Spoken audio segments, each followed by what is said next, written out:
नमस्कार दोस्तों। महंगाई और बेरोजगारी से देश हमारा हुआ लाचार है। कोई न पाया इससे पार, भारत में फैला भ्रष्टाचार है। अब ये भ्रष्टाचार क्यों पनपा है, यह बड़ा सवाल है। और ये सवाल क्यों उठ रहा है? क्योंकि हमारे प्रधानमंत्री नरेंद्र मोदी और उनका कमल का फूल जो लक्ष्मी का प्रतीक है, उनके आसन का प्रतीक है, वहां पर भ्रष्टाचार पनप रहा है। नीचे भ्रष्टाचार का पूरा कीचड़ बजबजा रहा है।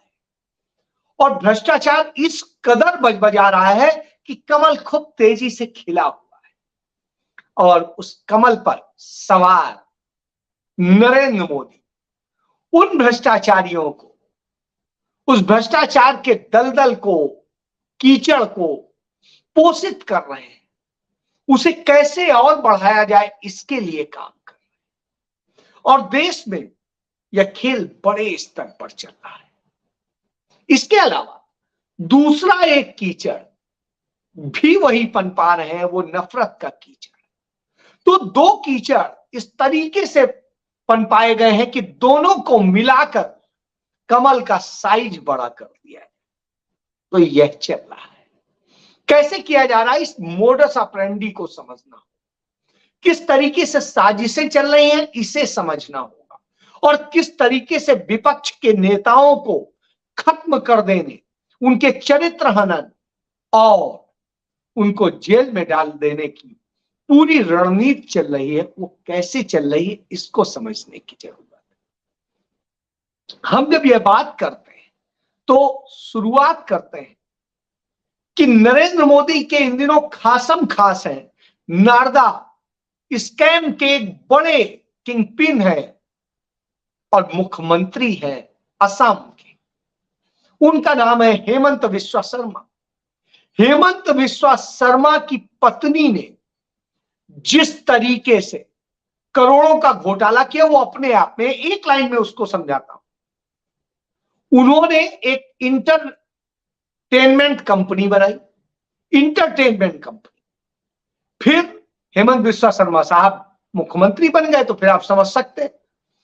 पहले तो इंटरटेनमेंट कंपनी में फायदे लिए तमाम, फिर बाद में उस इंटरटेनमेंट कंपनी के नाम से एग्रीकल्चर लैंड ले ली जाती, यानी कृषि भूमि। कृषि से उसका कोई लेना देना नहीं, कंपनी इंटरटेनमेंट की है, लेकिन ले ली जाती। लेने के बाद में इमीडिएट, बगैर किसी प्रभाव के, सैया भय कोतवाल तो डर काहे का, और यहां पर तो सीधे मुख्यमंत्री हैं, कोतवाल भी उसके अंदर।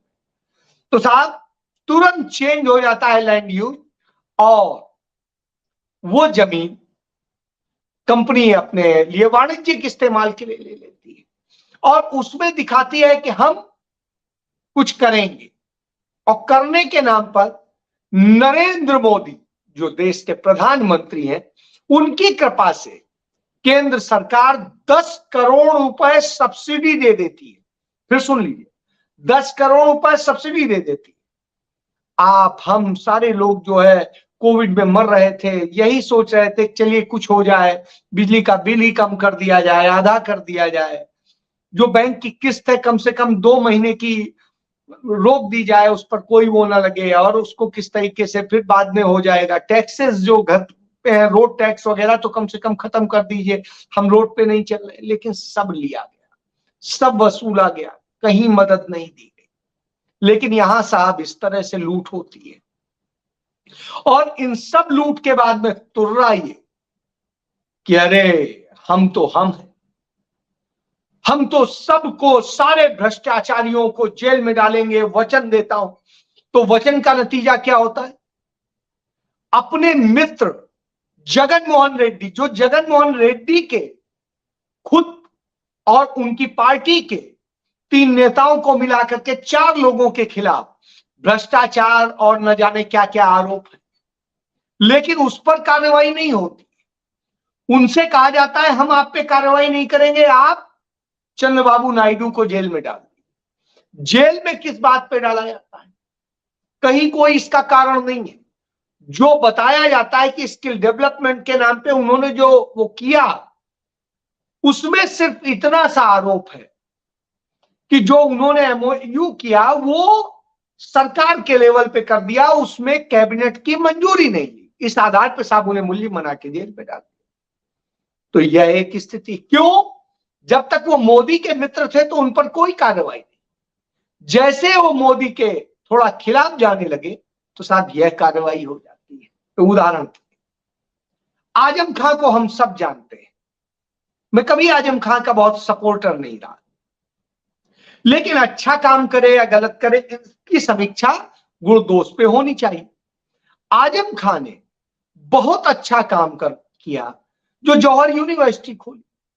उस शिक्षण संस्थान के लिए, जैसा कि सदैव होता है, अच्छे काम के लिए जो जमीन होती है वो सरकार सिंबॉलिक दाम पे दे देती है, लीज कर देती है। वही हुआ, उनको भी कर दिया। यहां तो हमारे प्रधानमंत्री मुख्यमंत्री रहते हुए हजारों एकड़ जमीन जो है एक पूंजीपति को मुफ्त के भाव में देगा। यहां तो उसके बाद में उन्हें बिजनेस के लिए दे दिया। यहां पर तो ये बिजनेस नहीं कर रहे, यहां नो प्रॉफिट नो लॉस पर यूनिवर्सिटी चलाने का कर रहे हैं, जिससे शिक्षा दी जाए, स्वास्थ्य दिया जाए और चीजें की जाए। आप सोचिए, इतने बेहतरीन काम के लिए सारी शर्तों के साथ दिया गया, उस पर उन्हें घोटालेबाज बताया जा रहा है और फिर छापे मारे जा रहे हैं। पहले जेल में भेजा, उससे वो निकल आए, तो अब ये अब इनकम टैक्स की रेट पड़ गई है उनके यहां, उनके रिश्तेदारों के यहां, और जिस तरीके से प्रताड़ित किया जा रहा है वो हम सब जानते हैं। हमने अभी हाल ही में देखा था, छत्तीसगढ़ के मुख्यमंत्री के ओएसडी और न जाने के राजनीतिक सलाहकार समेत जाने कितनों को उठा लिया गया, उन पे आरोप लगाए गए और सब कुछ किया गया। तो सब दमदार थे, उन्होंने कहा जो करना है कर लो, हम डरते नहीं।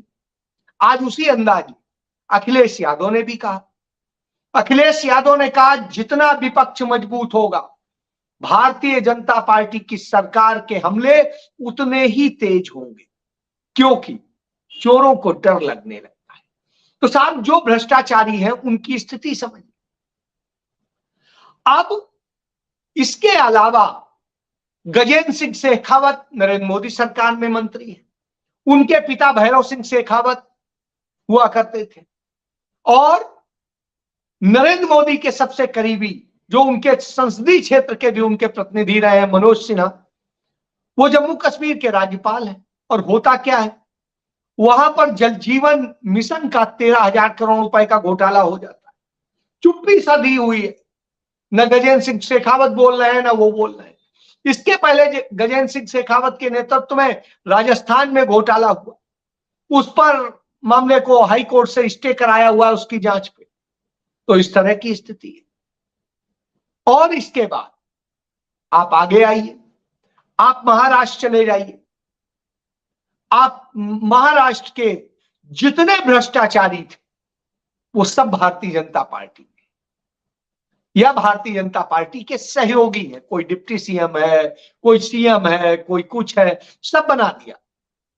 खुद उनके जो मुख्यमंत्री रह चुके देवेंद्र फडणवीस उनके खिलाफ है, लेकिन साहब चूंकि वो उनके साथ है इसलिए उनका तो कुछ हो नहीं सकता है। तो यह स्थिति है। चलिए मध्य प्रदेश आ जाइए। मध्य प्रदेश के मुख्यमंत्री शिवराज सिंह चौहान समेत उनके 1.5 दर्जन मंत्रियों, मुख्यमंत्री और तमाम नेताओं के खिलाफ भ्रष्टाचार के आरोप है। व्यापकम का इतना बड़ा घोटाला है जिसने सैकड़ों लोगों की जान ले ली, लेकिन कुछ नहीं हो रहा है। 50% कमीशन की सरकार है, और इसी तरीके से 40% कमीशन की सरकार थी कर्नाटक में, कोई कार्रवाई नहीं हो रही। वहां के सारे भ्रष्टाचारी भाजपा में है। अब आप समझिए, इसी तरीके से तमिलनाडु में जाइए, स्टालिन और उनके परिवार, उनके मंत्रियों पर हमले होते हैं, उनको करने की कोशिश, फंसाने की कोशिश होती है, लेकिन जो भ्रष्टाचार के आरोप उनके नेताओं पे हैं और जिस तरीके से झूठ बोले गए उन पर कोई कार्रवाई नहीं होती। इसी तरह आप आ जाइए उत्तर प्रदेश में, इसी तरीके से आ जाइए हरियाणा में, इसी तरीके से आ जाइए पंजाब में, कहीं आ जाइए, गुजरात में तो अभी का कितने घोटाले 3 दिन में आ गए सामने। तो नरेंद्र मोदी की सरकार यानी घोटालों की सरकार, और मैं घोटालों की एक फेहरिस्त खोलूं तो शायद मैं आपको 1 घंटे में नहीं बता सकता, इतनी बड़ी है। आप ये समझिए कि इस तरीके से ये करते हैं, और इन भ्रष्टाचारियों जिस तरीके से लूटा है, बैंकों के घोटाले हैं, तमाम और इंस्टीट्यूशनल घोटाले हैं, रक्षा खरीद के घोटाले हैं, घोटालों की सरकार, और उसका सरपरस्त मुखिया कौन है? नरेंद्र मोदी। यह सत्य है, और इस सत्य को देखिए, हिमाचल में इनकी सरकार थी, कितने घोटाले के वहां के मुख्यमंत्री समेत सारे फंसे हुए, तो उस पर आप रुका हुआ है। वहां तो इत्तेफाक से, दुर्भाग्य से जो है आपदा आई हुई है, इसलिए वो उसी से जूझ रही है वहां की मौजूदा सरकार, नहीं तो अब तक कुछ करती। तो इस तरह, और भर्ती घोटाले की गिनती नहीं है, चाहे उत्तर प्रदेश हो, राजस्थान हो, या कहीं पर भी हो, घोटाले हैं इनके। और उन घोटालों में कांग्रेस के लोग नहीं है, भाजपा के लोग। जहां कांग्रेस शासित राज्यों में भी घोटाले की बात है, वहां पर भी भाजपा के लोग। तो यह सत्य है, फिर हमला किस पे करेंगे? तो साहब, कैसे गिरफ्तार किया जाए विपक्षी नेताओं को, या कैसे डराया जाए, उनसे कहा जाए आप हमारे साथ आ जाओ। इसीलिए पश्चिम बंगाल के एक नेता ने वहां पर टीएमसी के लोगों से कहा, आप ईडी, सीबीआई, आईटी, किसी से मत डरिए, आप हमारे पास आ जाइए, हमारी पार्टी में शामिल हो जाइए, हम बचा लेंगे आपको, हमारी गारंटी। अब आप समझ लीजिए कि आप भ्रष्टाचार करिए, भाजपा की जो है वॉशिंग मशीन में चले जाइए और साफ होकर बैठ जाइए, इंजॉय करिए। जैसे ही उनके लिए आप खतरा बनेंगे तो आपको नाप दिया जाएगा। तो यह इनकी रणनीति, और इस रणनीति पर काम, जब इस पर काम करते हैं तो वो माधवराव सिंधिया भूल जाते हैं, जिनका घोटाला है जमीनों से लेकर सब चीजों का, सब बंद है फाइल। क्यों? वो भाजपा के साथ। यस बैंक के घोटाले में भी उनका नाम है, तब भी हो चुका, कोई कार्रवाई नहीं होती, लेकिन कार्रवाई होगी विपक्ष के। जबकि ईडी, सीबीआई और सीबीसी को दी गई जो शिकायतों का ब्यौरा है, उसमें 2700 से अधिक शिकायतें सिर्फ भारतीय जनता पार्टी के नेताओं के खिलाफ भ्रष्टाचार की, भूमाफिया की है, और न जाने क्या क्या। छोटी छोटी की बात नहीं कर रहा हूं, ये बड़ी वाली बात कर रहा हूं। चलिए छोड़िए, ये विपक्ष के नेताओं की बात करेंगे तो विपक्ष के नेताओं पर जिन पर आरोप है, कोई भी साबित नहीं है, कहीं पर भी एक चीज का सबूत आज तक जुटा नहीं पाए, उसमें स्थिति है 98 ऐसे जो है नेता हैं तमाम विपक्षी दलों के। इसके अलावा 2700 के करीब जो है तमाम अफसरान हैं देश भर में, उनके ऊपर है। तो ये निशाना बना रहे हैं जिससे आप डर जाएं, और डर जाएं वैसे ही करें जैसे वो चाहते हैं। तो यह रणनीति है कि कैसे आपको जेल से डराया जाए, कैसे आपको छापों से डराया जाए, कैसे क्या किया जाए। इसी को लेकर के बड़ा अच्छा बताया था छत्तीसगढ़ के मुख्यमंत्री कि आते हैं डाकुओं की तरह से, एकदम से घुसते हैं और फिर आपका मोबाइल ले लेंगे, ये ले लेंगे, सब कुछ, कहीं बात नहीं कर सकते, कुछ नहीं कर सकते। 2 दिन, 3 दिन, 4 दिन आपको कैद रखेंगे, आपके लोगों को इतना टार्चर कर देंगे कि आप परेशान हो, कहें भैया जो लिखवाना है लिखवा लो, हमें छोड़ो, हमारे माँ बीमार है, पिता बीमार है, क्या है, कैसे, कोई कंसर्न। यह हालत। तो इस तरह के इन्होंने धंधे चला रहे। फिर दूसरी तरफ नफरत पनपाते हैं, खुद तो पनपाते ही हैं, जो कुछ है सब कुछ है, लेकिन इनके जो सहयोगी हैं, जो बी टीम है, जैसे बाबा रामदेव हो गया, अब उसे बाबा ही कहते, शर्म आती है, तो वो रामदेव तमाम जगह भाषण देता है और एक समुदाय विशेष के लोगों के लिए न जाने कितने गंदे गंदे शब्द इस्तेमाल करता है। तो राजस्थान की सरकार ने एफआईआर दर्ज कर ली, गिरफ्तारी करने के मूड में थी, तो साहब वो हाईकोर्ट से स्टे ले आए, लेकिन अब हाईकोर्ट ने कह दिया थाने जाके बयान दीजिए। लेकिन आप देखिए, गिरफ्तारी पर रोक लगा देते हैं, जहां ये नफरत के खेल ये लोग करते हैं, और जहां सच्चाई सामने लाते हैं मोहम्मद जुबैर जैसे लोग जो सच करते हैं, दूध का दूध पानी पानी करते हैं, उनसे इन्हें नफरत, क्योंकि वो सच बता देते हैं। तो उनके खिलाफ मुकदमे दर्ज होते हैं और धड़ाधड़ दर्ज होते हैं, गिरफ्तारी भी हो जाती, जेल भी चले जाते हैं। लेकिन नूपुर शर्मा गिरफ्तार नहीं होती, लेकिन नवीन गिरफ्तार नहीं होता है। इस तरह से बहुत सारे लोग, क्योंकि वो भाजपा के हैं, भाजपा समर्थित है। आप सोचिए, श्री श्री रविशंकर गिरफ्तार नहीं होता है, क्योंकि वो भाजपा को साथ देता है। इसी तरीके से जो चित्रकूट वाला वो बाबा है, वो गिरफ्तार नहीं होता है, कहता है कथा बांचते हैं, करते हैं, और फैलाता नफरत है, करता चुनाव प्रचार है। तो यह स्थिति है। इसके बाद में आप बात कर, यदि कि दूसरे करें तो यह स्थिति होती है, और यही स्थिति पत्रकारों में। पत्रकारों की तो लंबी फहरिस्त है, और फहरिस्त को देखेंगे तो आप देखिए किस तरीके से सुधीर चौधरी ने किया, नफरत फैलाने का किया। और जब कांग्रेस शासित राज्य के बारे में पहलाया, झूठ बोला कि यह लाभ सिर्फ मुसलमानों के लिए है, बाकी को नहीं, तो उसका झूठ पकड़ा गया। वहां की सरकार जो है कड़क है, उसने तुरंत एक्शन लिया और एफआईआर दर्ज कराई कि कैसे इन्होंने नफरत फैलाने का काम किया। तो साहब माफी नहीं मांग रहे अपने गलत काम की, और कुछ नहीं कर रहे हैं, जल्दी जल्दी उसको वीडियो को डिलीट करा दे रहे हैं, वो कर दे रहे हैं, यानी सबूत भी नष्ट कर रहे हैं, और इस तरह का काम करते हैं। जब ये काम करेंगे तो आप सोचिए क्या होता है। तो इस तरह से इनका खेल चल रहा है, और ये एक एंकर नहीं है, इस तरह से न जाने कितने एंकर और सब कर रहे हैं।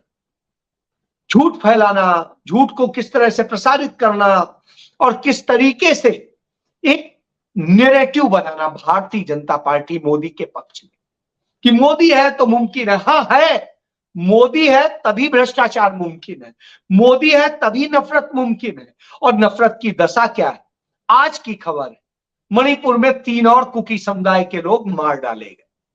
अब आप समझिए, रोज बरोज ये हो रहा है, और मोदी को शर्म नहीं आती। और जब ये हालात होते हैं, नफरत और सब चीजें कैसे जलाया जाता है, तो इन खेल को और अपने भ्रष्टाचार को कैसे छिपाया जाता है। तो यह जब खेल चल रहा हो, तो निश्चित रूप से बनता है कि आप करना क्या चाहते हैं, क्या दिखाना चाहते हैं। आप उनको डाइवर्ट करने के लिए चर्चा को, कभी कहते हैं इंडिया और भारत में लड़ाई कराते हैं, कभी हिंदुस्तान में लड़ाई कराते हैं, कभी किसी। यदि कांग्रेस के शासन में देखेंगे तो आप देखेंगे तमाम चीजों में जिनमें इंडिया लगा हुआ है, ऐसे 2 दर्जन से अधिक संस्थान है। चंद मैं गिना देता हूं, एम्स हो गया, आईआईटी हो गया, आईआईएम हो गया, आईआईएससी हो गया, आईओसी हो गया, आईटीआरसी हो गया, एफसीआई हो गया, एलआईसी हो गया, एसबीआई हो गया, सीबीआई हो गया, आरबीआई हो गया, ओआई लिमिटेड हो गया, एससीआई लिमिटेड हो गया। अब आप समझिए, इसी तरीके से यदि ये कहते हैं भारत, तो उस सरकार ने कभी भारत से भी कभी वो नहीं रखा, क्योंकि संविधान में डॉक्टर बाबा साहब अम्बेडकर ने लिखवा दिया स्पष्ट, इंडिया दैट इज भारत। तो आप समझिए, लेकिन इन्होंने तो नफरत फैलानी, तो आप देखिए उसका भी जवाब है, इनका बनाया हुआ इनमें से कुछ नहीं है। बीएसएनएल, बीबीएनएल, भेल, BEML, B petroleum, Bharat petroleum जिसे कहते हैं, Bharat electronics, BCCL, B dynamics, BHPVL, BI, BCL, B पुष्प limited, Bharat Jodo Yatra, etc etc. तब आप समझिए, हिंदुस्तान के भी नाम पे है, HPC limited, HAL limited, H aerobatics limited, H antibiotics limited, H ये है cables limited, H copper limited. तो इस तरह से बहुत सारे। अब आप समझिए, तो नफरत मत फैलाइए, झूठ मत फैलाइए, और भ्रष्टाचार को खत्म करने का ड्रामा मत कीजिए। यदि करना था तो खत्म करना चाहिए था, लेकिन जब भ्रष्टाचारी आप हैं भ्रष्टाचारियों के संरक्षक आप हैं, काला धन आप बढ़वाते हैं, सेल कंपनियों से तमाम पूंजीपतियों के यहाँ इन्वेस्ट आप कराते हैं, तमाम धंधे आप करते हैं। आप सोचिए, जो बाइडेन पर एक आरोप लगा कि उन्होंने अपने बेटे को बिजनेस में सपोर्ट किया, कुछ दिया नहीं है, एक पैसा सपोर्ट किया, इस बात पर उन पर महाभियोग चलाना शुरू हो गया।